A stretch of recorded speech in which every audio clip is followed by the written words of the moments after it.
Et salut, salut. Allez, on se retrouve pour un petit suivi des semis au février. Alors, nous sommes le 17 février et les semis de tomates ont été effectués le 17 janvier. Là, il est l'heure de les repiquer parce que je pense, jusqu'à maintenant, ça allait. Là, ça file un peu. Alors, peut-être le néant qui commence à fatiguer. Mon ancêtre de germination, alors il s'agit d'un aquarium hors d'usage. Bon, je peux deviner le sourire amusé de Patrick et de Dany, qui nous présentent un truc assez chouette, une installation assez sympa. Et petit clin d'œil, si vous ne connaissez pas encore, à Fred, Food Tomate, qui nous propose un chouette semis, un chouette suivi de ces semis de tomates. Et je vous recommande sa chaîne si c'est pas fait encore. Donc là, on peut voir que ça commence à filer un peu beaucoup d'ailleurs. Donc je vais aller les repiquer et je vais installer ça dans la serre que j'ai améliorée, là, ma serre froide que j'ai améliorée. Et que je vais vous faire voir, hein, je vais vous faire voir ça en suivant. Pour démarrer les semis, euh, j'avais partagé l'astuce avec le jardin de lieu de la Crève. C'est un chauffage radiant, donc il fonctionne comme ça, c'est des bougies chauffe-plat. Il y avait un fond d'eau dans ce verre pour assurer une humidité en fait dans l'enceinte. Les bougies chauffe-plat, la durée d'autonomie c'est à peu près 4 heures. Un pot en terre cuite par-dessus qui accumule la chaleur et qui la restitue une fois que la bougie est éteinte. Donc c'est assez économique. Et dans une enceinte comme celle-ci, j'ai gagné 4 degrés. Donc je montais jusqu'à 24 degrés, 24-25 degrés. Là actuellement on est à 19 sans bougie. Les variétés de tomates, on a de la Don Juan, qu'est-ce qu'il y a? De la 42 jours et de la Tigrella bicolore. Après, à côté des aubergines, alors elles n'ont pas toutes levées. Et puis du piment.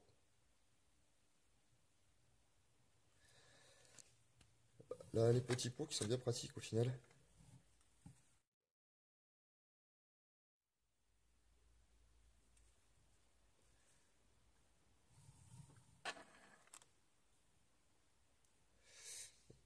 Et voilà pour mon suivi de tomates. Et je vous amène dans la nouvelle serre.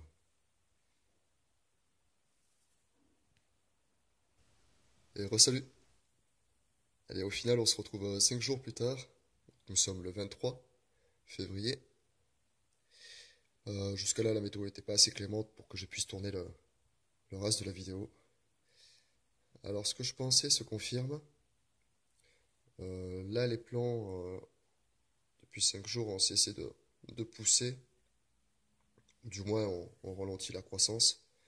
Donc, dû au néant qui commence certainement à fatiguer. On peut les voir, ils sont un peu plus trapus.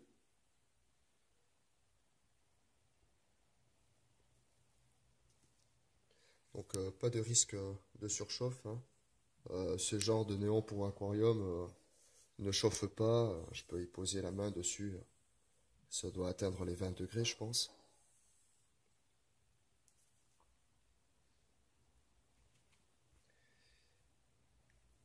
Et donc, par-dessus, sur le capot, sur le transfo, j'en profite. Donc, le transfo, lui, par contre, est chaud. Il doit atteindre les 25 degrés facile. Donc, une plaque par-dessus. Et ça produit suffisamment de chaleur pour faire germer les futures tomates précoces. Celles-ci, elles ont été semées le 16, donc un mois après les premiers semis. Donc, toujours pareil, les variétés que je vous propose là jusqu'à maintenant, que je vous présente, c'est des variétés hâtives ou précoces, apport déterminé ou pas. Donc, la quatrième variété, c'est la tomate glacis.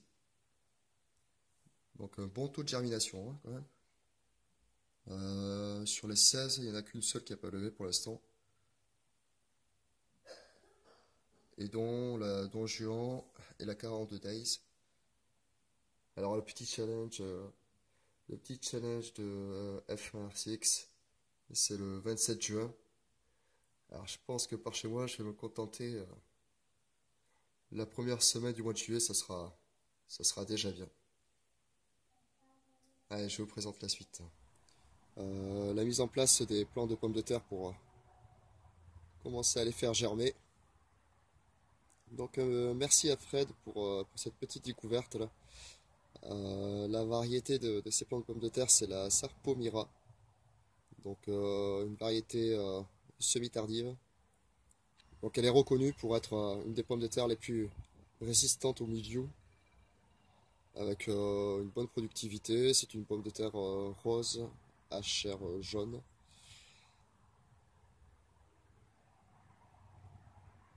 Donc merci Fred, on va essayer ça cette année. Bon, jusqu'à là, c'est vrai que j'avais pas d'attaque de mildiou, mais c'est on jamais. Euh, un petit clin d'œil à Blake G si tu regardes cette vidéo.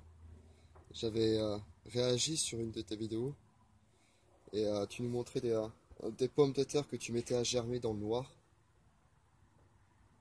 Alors comme tu vois, ça c'est des pommes de terre de ma récolte de l'an passé, stockées au garage et dans le noir. Et elles se sont mises à germer. Donc des germes comme cela, longs, fins et blancs, sont très fragiles. Et, et là, comme tu vois, sur celle-là, elle épuise le plant. Voilà, c'est vraiment fragile, là, ça casse tout seul. Ça fait pas des super plans pour la suite. Là, un autre exemple. On peut voir que celle-ci, elle a développé un seul germe. Alors, on parle de germe apical. Et ce germe-là empêche la formation d'autres germes. Donc, ça fait pas des super plants au final. Donc, si vous avez des plants de pommes de terre qui présentent qu'un seul germe comme celui-ci, je vous conseille de les retirer, quoi. Même si le plant ne risque de pas être trop apprécié.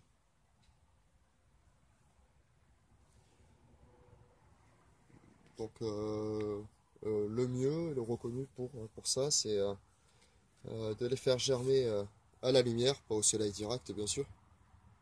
La température idéale est comprise entre 4 et 10 degrés.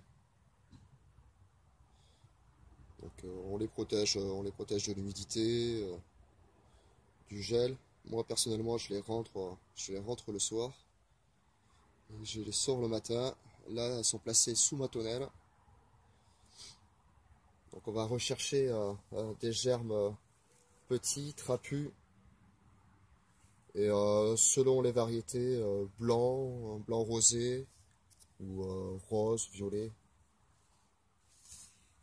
Alors là, ils avaient commencé à germer quand je les ai reçus. Alors je me suis dépêché de les mettre à la lumière. Alors elles sont déposées, bon, bah, c'était le sable de l'aquarium tout simplement, pour les stabiliser correctement. Des plaques alvéolées d'œufs font très bien l'affaire aussi, c'est chouette ça. Donc la Sarpomira, ici il y a 121 plants qui viendra être plantés sur la nouvelle parcelle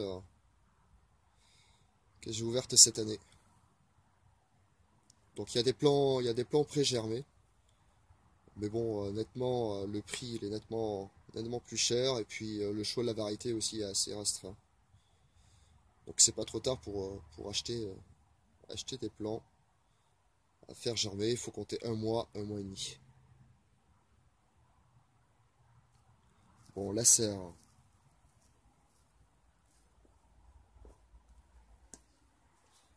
La baignoire d'abord.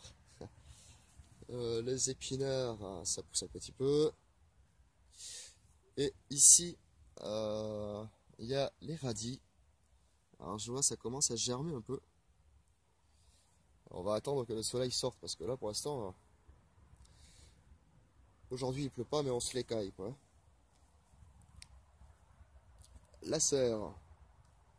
Donc, par rapport à ce que je vous avais présenté le mois dernier, là pour le coup, ça me fait une belle serre à semis. Et surtout bien plus pratique. Avec un sacré gain de place. La façade elle est composée de 4 panneaux qui sont démontables pour permettre une bonne aération quand il va commencer à faire chaud là-dedans. Là c'est quelques semis de navets et d'épinards. La serre, j'ai gagné vraiment en place, il n'y a pas photo. La serre à semis, je pense que cette année elle va être pas mal. Les fraisiers que j'ai retirés du mandala, il y en a un sacré paquet. Bon, il y a déjà quelques plants qui sont partis. Il va en rester je ne sais pas combien. Donc ça va trouver preneur assez rapidement.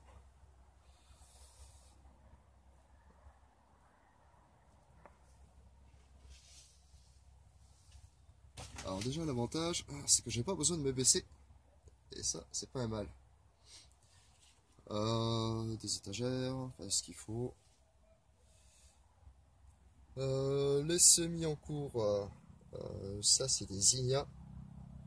Alors simple, double, de différentes couleurs. Voilà, ça y est, il y a une première levée.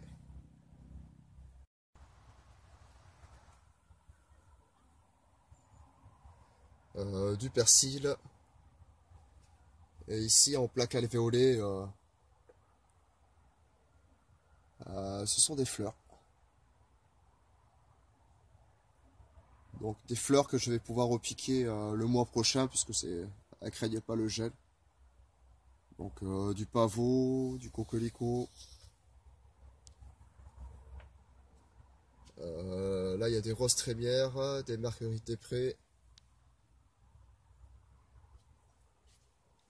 Donc le pavot fleur de pivoine, un pavot cultivé. Une plaque de coquelicot. Les œillets de poète, les soucis. Et ça c'est le pavot californien.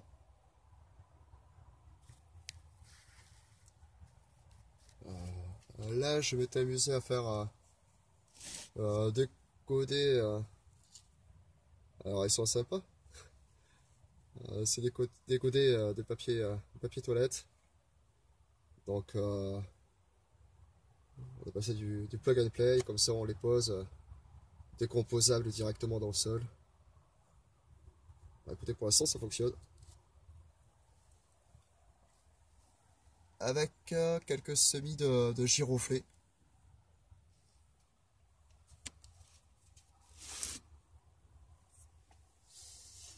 Alors les étagères reposent sur des blocs comme ceci.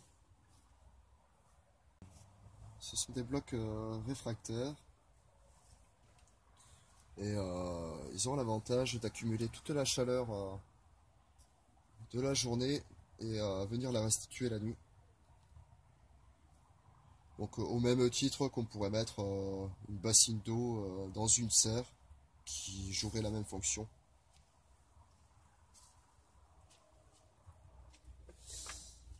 Le semis de poireaux d'hiver. Ils sont bien partis.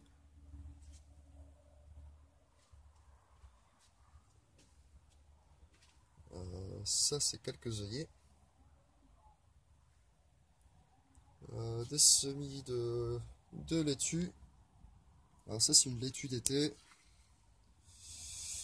Une laitue d'hiver. Et là de laitue des 4 saisons qui me fait toujours des misères. Parce que j'ai l'impression que le taux de germination il est pas au top. J'en compte 5. J'en ai semé bien plus que ça. La betterave de noir d'Égypte. Alors pour certaines, il va falloir que je les démarie là. Et ici récemment, lors d'un dernier échange, c'est la betterave Shoga. Le taux de germination jusqu'à maintenant, il est pas terrible, je trouve. Mais bon, ça arrive.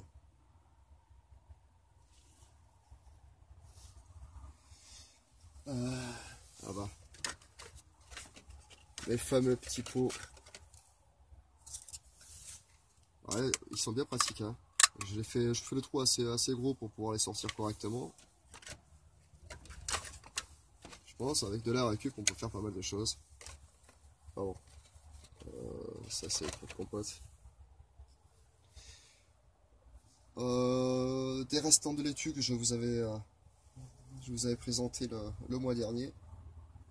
Donc là il va falloir qu'ils trouvent place au jardin. Et ça c'est encore les mêmes semis que le mois dernier. Toujours en place.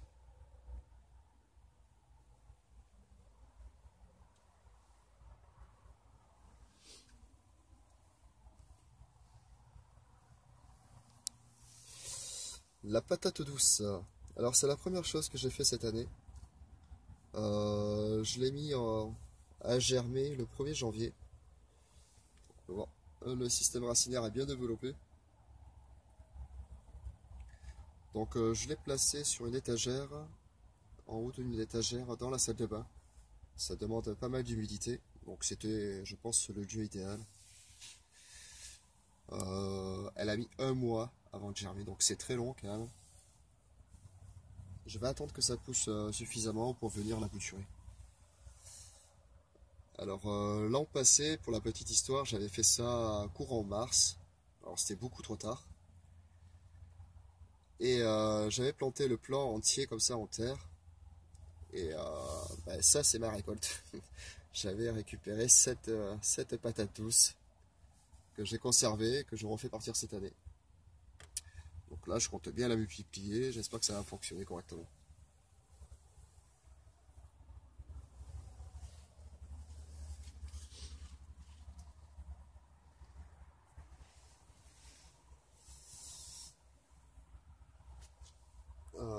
Ici c'est des boutures de consoude. Donc c'était un essai. Ça a l'air de prendre, il y a quelques levées.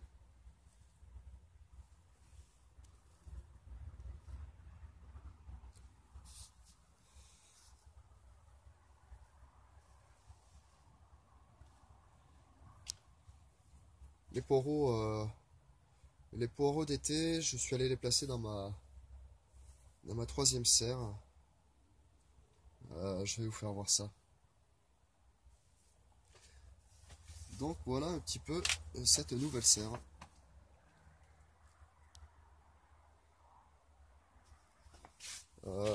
Ici c'est le suivi de mes semis.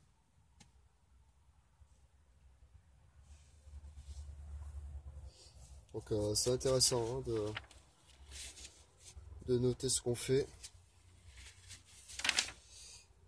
Et ça normalement c'est le prochain projet que j'ai, c'est de construire ma serre. Donc avec l'aide précieuse de mon cousin. On verra ça peut-être le mois prochain. Et ça c'était l'an passé. Donc petit clin d'œil à Patrick. Pas de placement de produit, mais comme je te disais, je tenais un cahier. Mais là-dedans c'est bon, ben, c'est l'anarchie quoi. Je note, je décide tout ce qui me passe par la tête. Ça c'est mon hôtel à insectes que vous voyez au jardin. Ben, voilà. Différentes associations. Le mandala.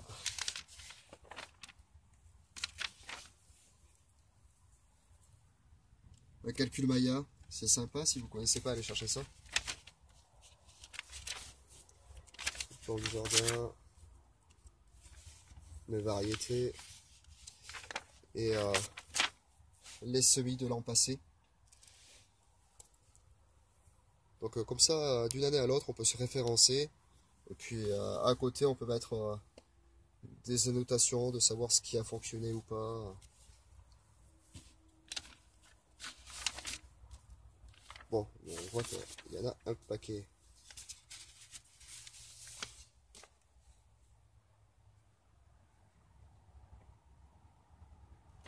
Allez, je vous amène pour la suite.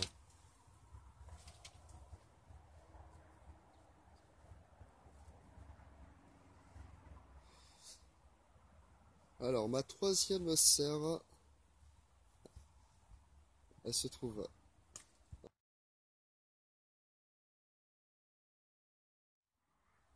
Là, c'est une serre de balcon qui a subi les ravages du temps, mais qui va encore servir. Bon, bah là, il y a différentes choses, hein. Ça, c'est de la blette. Et ça, c'est de la roquette qui monte en fleurs. Ouais, après, un peu de tout. Du chêne, du laurier sauce, des boutures de vigne. Donc, la troisième serre froide, c'est celle-là.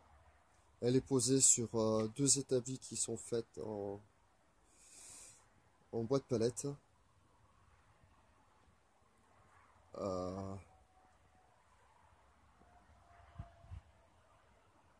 Un vieux panneau de polycarbonate. Ça, c'est un bambou qui est taillé dans la longueur pour faire gouttière. Relié à un arceau pour les arceaux pour tirer un voile. Et dont je récupère l'eau.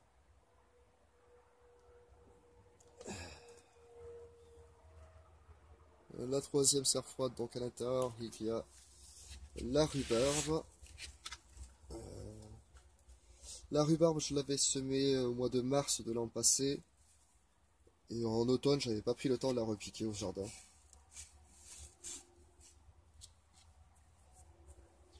Donc là, elle est sortie il n'y a pas longtemps.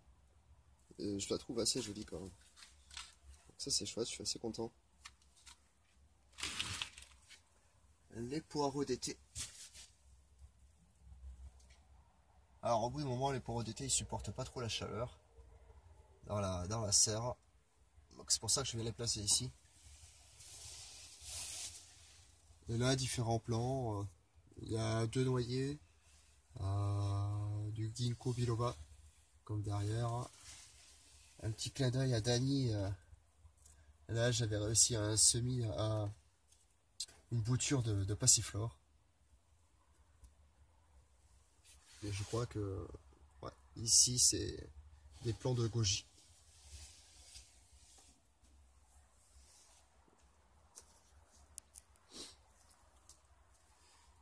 Ça, c'est des pommiers.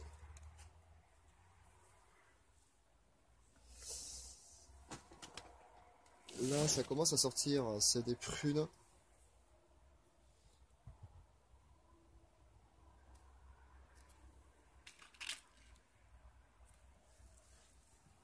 Donc elles sont assez jolies, je suis content.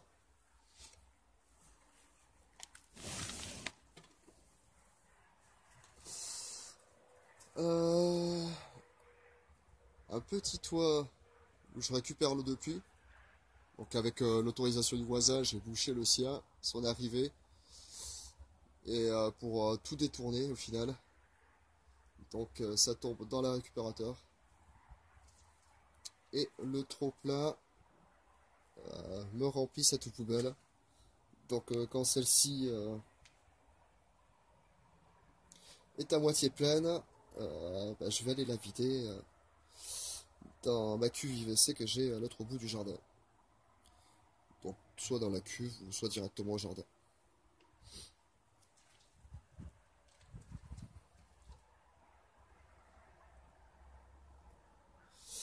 Petit truc dont je voulais vous partager également,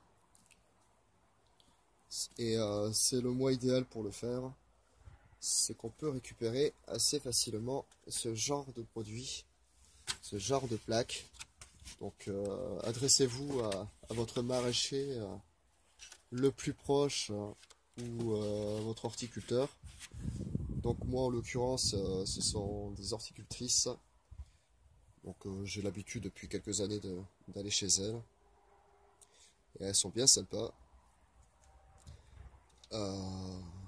J'avais fait cette demande en début de mois. Donc la période là, c'est la période où ils commencent à ouvrir leurs portes et se préparent pour la pleine saison. Donc j'avais demandé si elles avaient des plaques alvéolées comme celle-ci. Et elle m'a dit pas de souci, repasse la semaine prochaine, je te mets ça de côté. Et donc au final, elle m'en a filé 49. Donc c'est pas négligeable. Et il faut savoir que quand même chez eux, ça, c'est du jetable. C'est du jetable. Alors que nous, on les garde volontiers d'une année à l'autre. Hein. Donc c'est plus solide que ce qu'on peut trouver sur internet. Et en plus c'est bien pratique. Donc je suis content de cette petite affaire. Et si je peux vous partager cette astuce avec grand plaisir. De la même façon, toujours chez mes horticultrices, je récupère tout ce qu'il me faut. Hein. En fait, j'ai jamais acheté un godet ou quoi que ce soit. Les paniers, c'est de chez elles. Les grands pots aussi. Tous les petits godets. Même des grands godets comme ceux-ci là. Ceux-là, ils sont vraiment pratiques. Et ceux-là également. Ils sont bien pour repiquer les plants de tomates. Je trouve qu'ils sont à la bonne hauteur avec le bon contenant. Ça fait un bon contenant. Et voilà pour cette petite vidéo en ce mois de février. Alors sur les semis en cours entre autres.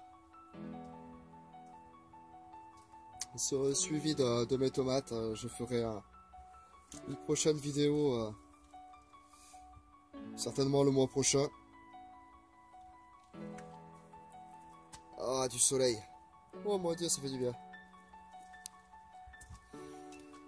Et je pense que je vous retrouve début du mois prochain. Je vais commencer mes semis, mon gros lot de semis de tomates, semis tardives et tardives.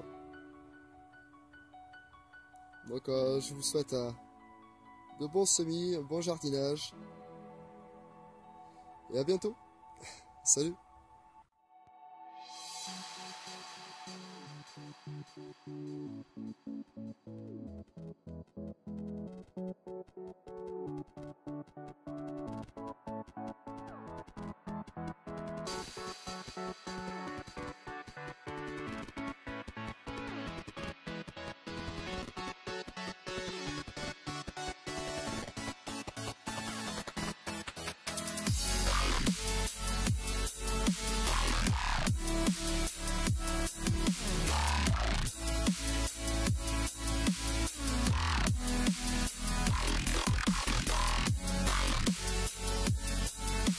Là, je l'ai chargé à bloc. Hein. Alors, je recycle des petits Suisses qui vont me servir de godet.